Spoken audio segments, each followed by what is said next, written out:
As a scholar who has dedicated a lifetime to the study of the Dharma, one is often asked to distill the essence of the Buddha's message.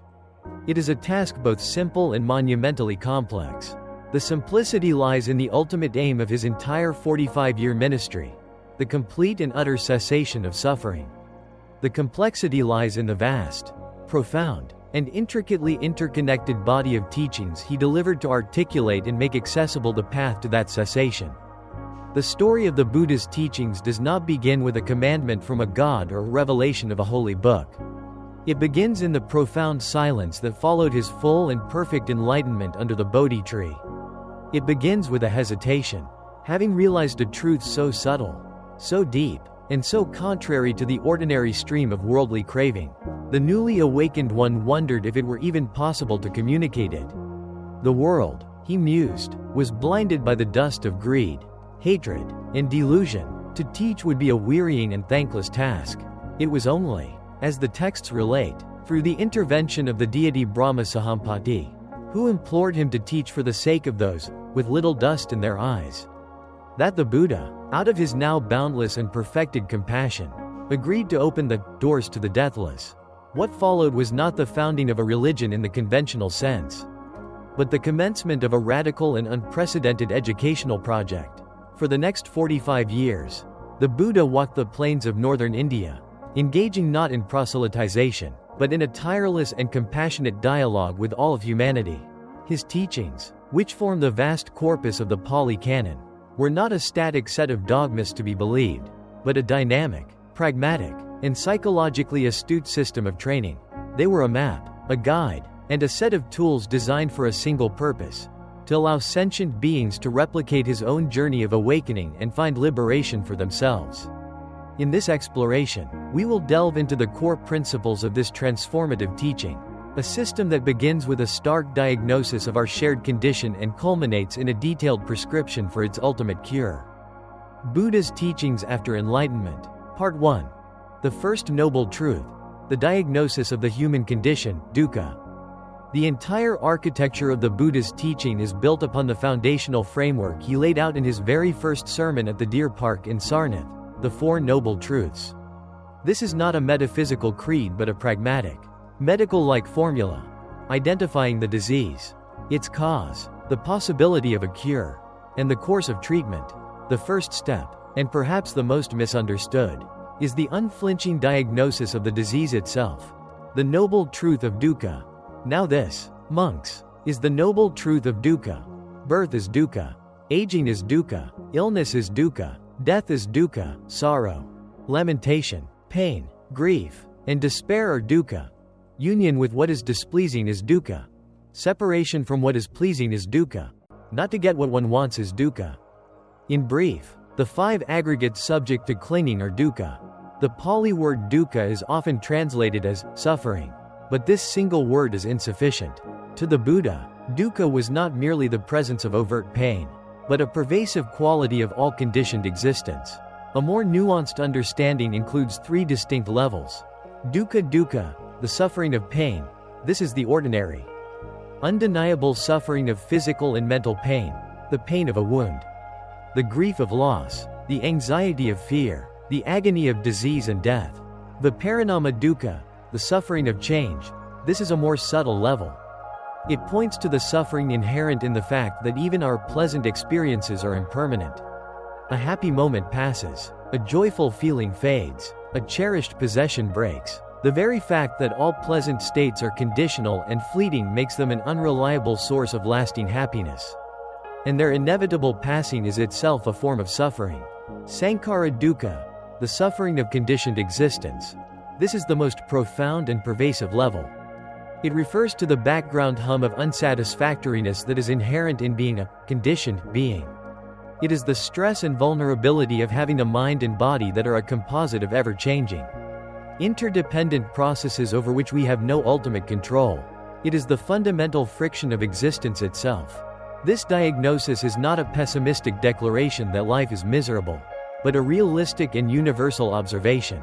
To understand why this is the case, the Buddha pointed to the fundamental characteristics of reality, known as the three marks of existence, tilakkhana. The three marks of existence. These three principles are not doctrines to be believed, but truths to be directly perceived through insight. They are the bedrock of the Buddha's philosophical vision. Anicca, impermanence. This is the principle that all conditioned phenomena, without exception, are in a constant state of flux. Nothing is static. Our bodies are changing with every breath. Our thoughts and feelings are a ceaseless flow. Societies rise and fall, and even mountains and stars are subject to arising, changing, and ceasing. This is not a theory but a fundamental law of nature. Dukkha, unsatisfactoriness. The second mark follows directly from the first. Because all things are impermanent, any attempt to cling to them as a source of lasting, ultimate happiness is doomed to failure and will inevitably result in disappointment and suffering. We seek stability in a world that is inherently unstable, and this conflict between our desire and the way things are is a primary source of dukkha. Anatta, not self. This is the most unique, radical, and challenging of the Buddha's core teachings. Surveying the philosophical landscape of his day, which was dominated by the Brahmanical belief in an eternal, unchanging soul or self, Atman, the Buddha declared that no such entity could be found.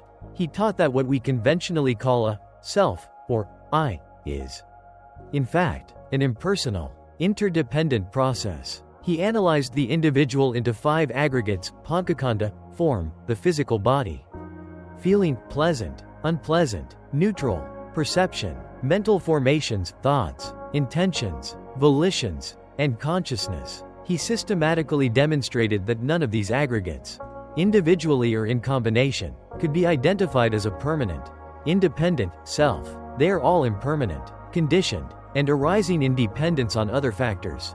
The belief in a solid, separate self is, therefore, a fundamental delusion, avijja, and it is our attachment to and defense of this illusory self that is the deepest root of our suffering, our greed, our hatred, and our fear. Part 2.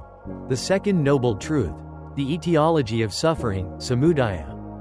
Having diagnosed the illness, dukkha, the Buddha proceeded to identify its cause. This is the noble truth of the origin of suffering, samudaya. Now this, monks, is the noble truth of the origin of suffering. It is this craving, tanha, which leads to rebecoming, accompanied by delight and lust, seeking delight here and there. The immediate cause of our suffering is not external. It is not a capricious god, a cosmic enemy, or bad luck. It is an internal force, tanha, a Pali word that literally means thirst. It is the relentless, insatiable craving and grasping of the mind that drives us from one experience to another, seeking a satisfaction that can never be found in conditioned things. The Buddha identified 3 primary forms of this thirst: craving for sensual pleasures, kama tanha, the desire for pleasant sights, sounds, smells, tastes, and physical sensations. This is the driving force of consumerism, addiction, and the constant search for entertainment and comfort. Craving for becoming, bhava tanha, the deep-seated desire for continued existence, for identity, for status, for power, and for eternal life. It is the ego's powerful drive to assert itself, to achieve, to be recognized, and to endure. Craving for non-becoming, vibhava tanha, the nihilistic desire for annihilation or self-destruction. This arises from extreme pain or despair, when the ego seeks to escape suffering by destroying itself. The law of karma. This craving is not merely a psychological tic. It is the engine that powers the entire cycle of rebirth, and it operates through the law of karma. The Buddha refined the concept of karma, explaining that it is not fate or predestination.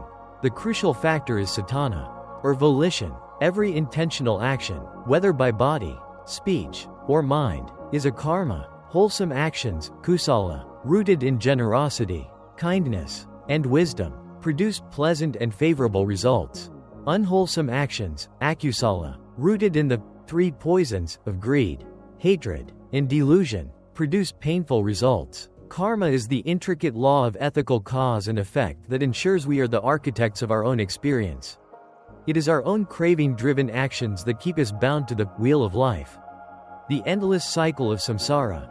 Paticcasamuppada, dependent origination. In his most profound and detailed explanation of the origin of suffering, the Buddha articulated the doctrine of dependent origination. This is a microscopic, 12-link chain of causation that shows precisely how ignorance leads to suffering. It is often depicted as the outer rim of the wheel of life. From ignorance, avidya, of the Four Noble Truths and the nature of self, arises volitional formations, sankhara, the karmic impulses that shape our character. These condition consciousness, vijnana, the basic awareness that arises at conception. This leads to name and form, namarupa, the psycho-physical organism. This develops the 6 sense bases, salayatana, eye, ear, nose, tongue, body, mind. Through these, there is contact, phassa, with the world. Contact gives rise to feeling, vedana, pleasant, unpleasant, or neutral. Feeling is the condition for craving, tanha. Craving leads to clinging or grasping, upadana. Clinging is the condition for becoming, bhava, the process of being driven toward a new existence. This leads to birth, jati, and the inevitable consequence of birth is aging, death, sorrow, lamentation, pain, grief, and despair, jaramarana.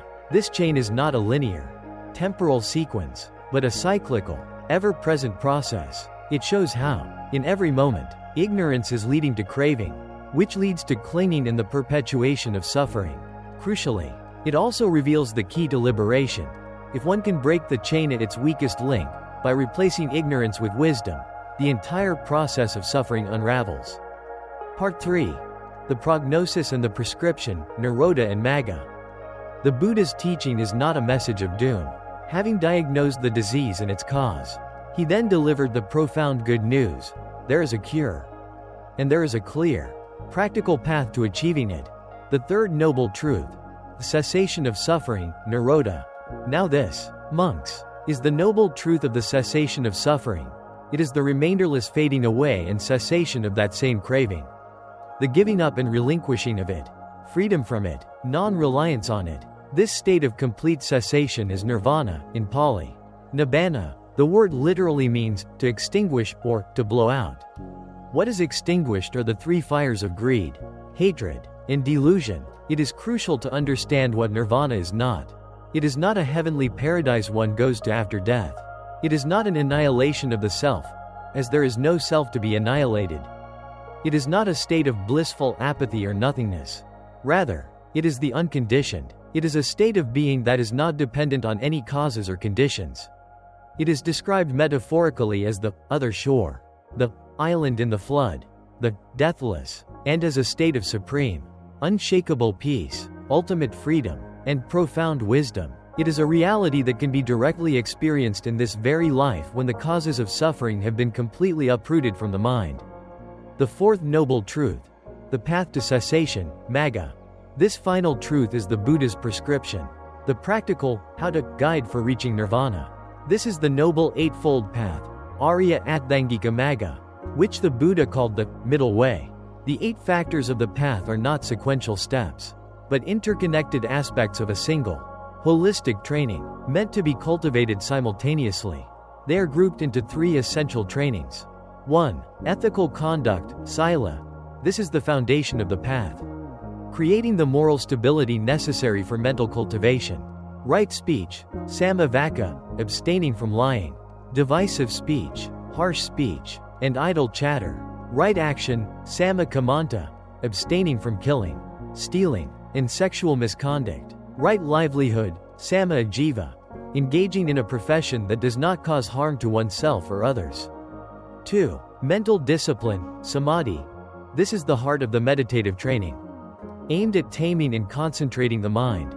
Right effort, Sama-vayama, the energetic will to prevent unwholesome states from arising, to overcome those that have arisen, to cultivate wholesome states, and to maintain them. Right mindfulness, Sama-sati.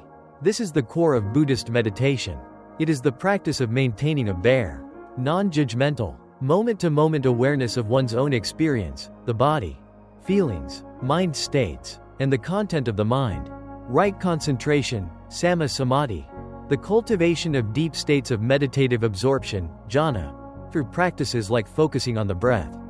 This leads to a mind that is calm, unified, and powerful, a tool capable of penetrating insight. It is through the combination of calming the mind, samatha, and developing insight, vipassana, that wisdom arises.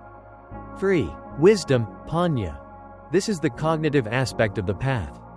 Both the guide for the journey and its ultimate fruit. Right intention, samma sankappa, cultivating intentions of renunciation, letting go of craving, of loving kindness, goodwill, and of harmlessness, compassion. Right understanding, samma ditthi. This brings the entire path full circle.